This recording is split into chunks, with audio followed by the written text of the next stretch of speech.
Hello drama lovers, আজ spring of ইউথের part 3 নিয়ে চলে এসেছি। তাহলে চলো আর বেশি দেরি না করে শুরু করা যাক।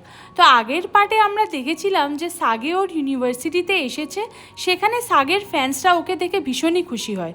এরপর আমরা দেখি গিউরি সাগেকে নিয়ে ফিল্ম ডিপার্টমেন্টে আসে এবং সবার সাথে সাগের পরিচয় করায়, এই বলে যে দেখো সুপারস্টার সাগে আমাদের ইউনিভার্সিটিতে এসেছে। তখন কেউই তেমন ভালো রিয়াকশন দেয় না, যার জন্য গিউরি একটু রেগে যায় সবার ওপর। আর সাগে গিউরিকে বলে, কী ব্যাপার, সবাই কি আমাকে ইগনোর করছে? গিউরি বলে, তুমি কিছু মাইন্ড করো না, এরা অ্যাকচুয়ালি সবাই পাগল আর বেকার ছেলে। এরপর ওরা সবাই যে যার সিটে গিয়ে বসে পড়ে। এরপর একজন টিচার আসে এবং এসে একটা রোলের জন্য বলে যে কে এই রোলটা ভালো করে করতে পারবে। ঠিক সেই সময় সাগে হাত তুলে বলে যে ও এই রোলটা করবে। এরপর সাগে যখন রোলটা পারফর্ম করছিল তখন ওর অ্যাক্টিং এতটাই খারাপ হচ্ছিল যে সাগেকে নিয়ে সবাই হাসাহাসি করতে শুরু করে। কিন্তু গিউরি একমাত্র ছিল যে সাগেকে সাপোর্ট করছিল, আর যারা সাগের ওপর হাসছিল তাদের ওপর গিউরি খুবই রেগে যাচ্ছিল। সাগের ওপর যারা হাসছিল সাগে তার জন্য কিছুই মাইন্ড করে না এবং সবাইকে বলে, আজ আমি সবাইকে আমার সাইড থেকে ট্রিট দেব। এরপর সাগে সবাইকে ক্যান্টিনে এনে বলে যে যেটা অর্ডার করতে চায় সেটাই অর্ডার করতে পারে, কারণ আজ আমি সবার বিল পে করব। যেটা শুনে সবাই খুব খুশি হয়ে যায়। এইভাবেই সাগে সবাইকে তাদের পছন্দের জিনিস খাইয়ে ওদের মন জয় করে নেয়। যেহেতু সাগে একটু বেশি ইনোসেন্ট ছেলে, তাই দুজন ছেলে সাগের কাছে এসে বলে ওরা খুব গরিব, ওরা একটা ট্রিপে যেতে চায়, বাট ওদের কাছে টাকা নেই। সাগেও ওদের কথা বিশ্বাস করে নেয় আর বলে, চিন্তা করো না বন্ধু, আমি তোমাদের ট্রিপের টাকা দিয়ে দেবো। সাগেকে বোকা বানিয়ে ছেলে দুটো মজা নিচ্ছিল। এরপর থেকে আস্তে আস্তে সাগে আরও ফেমাস হতে থাকে ইউনিভার্সিটিতে। নেক্সট সিনে আমরা বমকে দেখি। বম একটা জায়গায় পার্ট টাইম জব করে। এখানে একটা হোয়াইট পিয়ানো আছে যেটা বম ভীষণই পছন্দ করে। পিয়ানোর ওপর একটা র্যাবিট স্টিকার লাগানো আছে, তাই হতে পারে যে এই পিয়ানো হয়তো আগে বমেরই ছিল। এরপর বমের বস ওখানে আসে এবং বমকে জিজ্ঞাসা করে, তুমি কেন সবসময় এই পিয়ানোকে ক্লিন করতে থাকো? সবাই দেখে হয়তো ভাবে তুমি এখানে জাস্ট এই কাজের জন্যই আছো। বম ওর বসকে বলে ওর এই পিয়ানো ভীষণই পছন্দ, তাই একদিন যখন ওর অনেক টাকা হয়ে যাবে তখন বম এটা ওর বসের থেকে কিনে নেবে।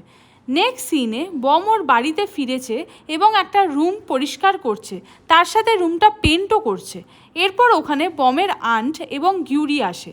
বমকে জিজ্ঞাসা করে যে তুমি এটা কেন করছো? বম ওদের বলে যাতে এই রুমটা আমরা রেন্টে দিতে পারি এবং তাড়াতাড়ি লোনের পয়সা শোধ করতে পারি। এটা শুনে বমের আন্ট আর গিউরি খুবই খুশি হয়, এটা ভেবে যে বম ওদের জন্য কত কী না করছে। এরপর বম ওদের বাড়ির বাইরে একটা নোট লিখে দেয় যে এখানে রুম রেন্ট দেওয়া হবে এবং সব ধরনের ফেসিলিটি প্রোভাইড করা হবে। এইদিকে আমরা সাগেকে দেখি। সাগে চিন্তা করছে যে ও যদি পুরো হোল ডে ওর ফ্যান্সদেরই শুধু খুশি করতে থাকে তাহলে ও বমকে কখন খুঁজবে। এই জন্য নেক্সট ডে সাগে ওর ফুল গেট আপ চেঞ্জ করে আসে ইউনিভার্সিটিতে, যাতে ওর ফ্যান্সরা ওকে দেখে ইজিলি না চিনতে পারে। এরপর সাগে একটা মেয়েকে জিজ্ঞাসা করে যে তুমি কি বম নামের একজনকে চেনো? মেয়েটা প্রথমে বুঝতে পারছিল না যে সাগে কাকে খুঁজছে। তারপর মেয়েটা বলে, আচ্ছা তুমি কিমবমকে খুঁজছো? কিমবম মিউজিক মেজরে আছে এই ইউনিভার্সিটিতে, আর ও এখন ইউনিভার্সিটিতে থাকে না, কারণ ও পার্ট টাইম জব করে।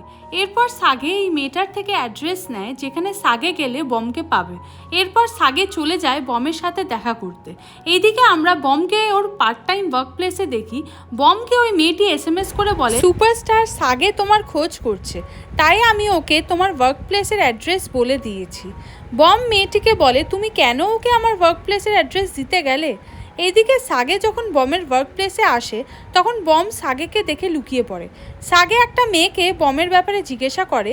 মেয়েটি বলতেই যাচ্ছিল যে বম তো এখানেই আছে, কিন্তু তার আগেই বম মেয়েটিকে ইশারা করে বলে যে সাগেকে বলতে না ও এখানে আছে। সেই মতো মেয়েটি সাগেকে বলে বম এখন এখানে নেই, ও চলে গেছে। এরপর সাগে ওখান থেকে চলে যায়। তারপর মেয়েটি এক্সাইটমেন্টে বমকে জিজ্ঞাসা করে, তুমি সাগেকে চেনো কিভাবে? তুমি কি সাগের সাথে আমার ফ্রেন্ডশিপ করিয়ে দিতে পারবে? বম বলে যে না, আমি ওর ফ্রেন্ড নই, আমি ওকে সেইভাবে চিনিও না। এরপর বম যখন ওর ওয়ার্ক প্লেস থেকে চলে যাবে বলে রেডি হচ্ছিল তখন সাগে ওর পেছনে এসে দাঁড়িয়ে পড়ে।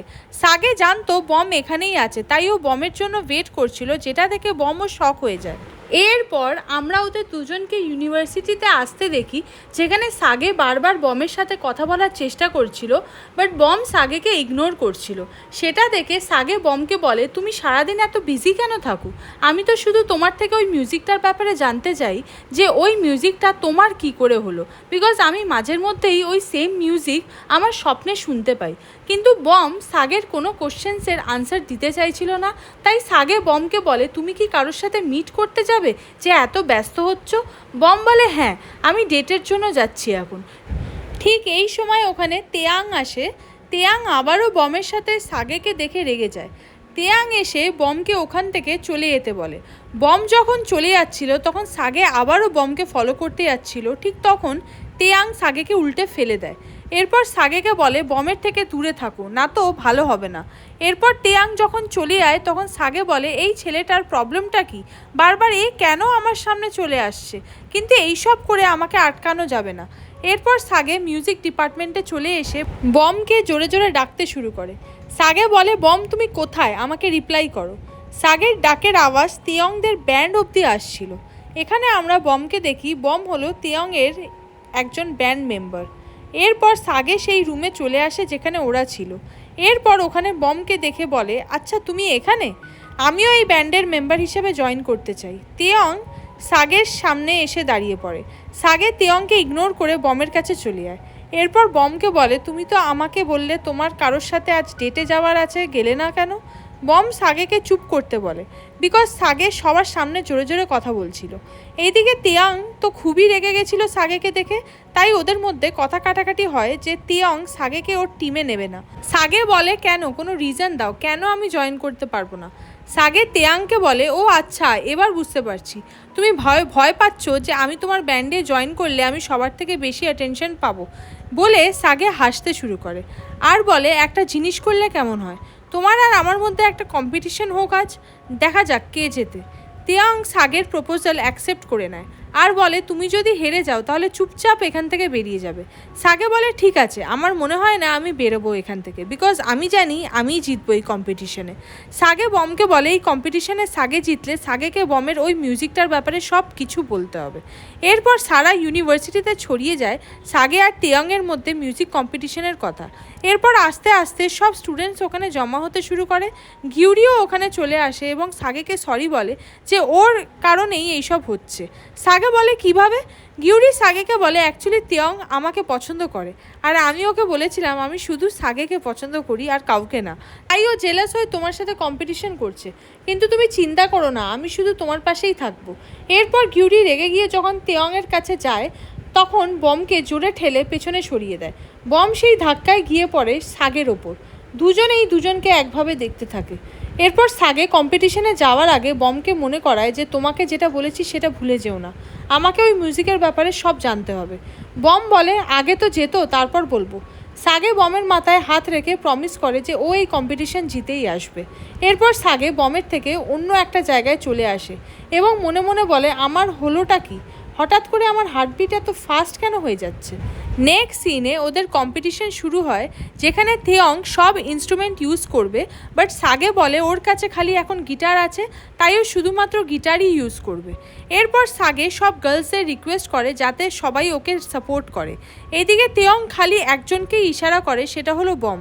বমকে ইশারায় যেন তেয়ং বলছে যে ও এইসব শুধুমাত্র বমের জন্য করছে, কিন্তু গিউরি ভাবে তেয়ং গিউরিকে ইশারা করে বলছে ওকে যেন গিউরি সাপোর্ট করে। এরপর কম্পিটিশন স্টার্ট হয়ে যায়, যেখানে তেয়ং অনেক ধরনের মিউজিক ইনস্ট্রুমেন্ট প্লে করছিল, কিন্তু সাগে শুধুমাত্র গিটার দিয়েই কাজ চালাচ্ছিল। এরপর জিনাও ওখানে চলে আসে আর দেখে সাগে শুধুমাত্র গিটার দিয়েই তেয়ংকে ভালোভাবেই টক্কর দিচ্ছে। এরপর সাগে যখন গিটারের সাথে সাথে ড্রামস প্লে করছিল তখন সবাই অবাক হয়ে যাচ্ছিল সাগের প্রতিভা দেখে। এখানে আমরা বমকেও কিছুটা ইমপ্রেসড হতে দেখি সাগের ওপর। বম ভাবছিল সাগে সত্যিই মিউজিকে ভীষণই ভালো। এইদিকে তেয়ংও হার মানতে রাজি না। তেয়ংও সব ইনস্ট্রুমেন্ট ভীষণই ভালো বাজাচ্ছিল। ঠিক এই সময় আমরা একজনকে লক্ষ্য করি যে চুপি চুপি সাগের ফটোজ ক্লিক করছিল। সেই ফটোজগুলো ছেলেটি মিস্টার চোকে পাঠিয়ে দেয়। তার সাথে আগেরও তোলা অনেক ফটোজ, যেখানে বম আর সাগেকে একসাথে দেখে মিস্টার চো অবাক হয়ে যায়। মিস্টার চো বলে, এরা দুজন একসাথে কি করছে? ওরা কি দুজনে দুজনকে চেনে? না না, এমনটা পসিবল না। এদের দুজনকে সবসময় একে অপরের থেকে দূরে থাকা উচিত। তাই মিস্টার চো ঠিক করে যে উনি বম আর সাগেকে আর ক্লোজে আসতে দেবে না। সো হাই ড্রামা লাভার্স, এই পার্টটা এখানেই শেষ হলো। সো প্লিজ সাবস্ক্রাইব করে রেখো চ্যানেলটি, তাহলে তোমরা নেক্সট পার্টের নোটিফিকেশন সবার আগে পেয়ে যাবে। তো দেখা হচ্ছে নেক্সট পার্ট নিয়ে। বাই।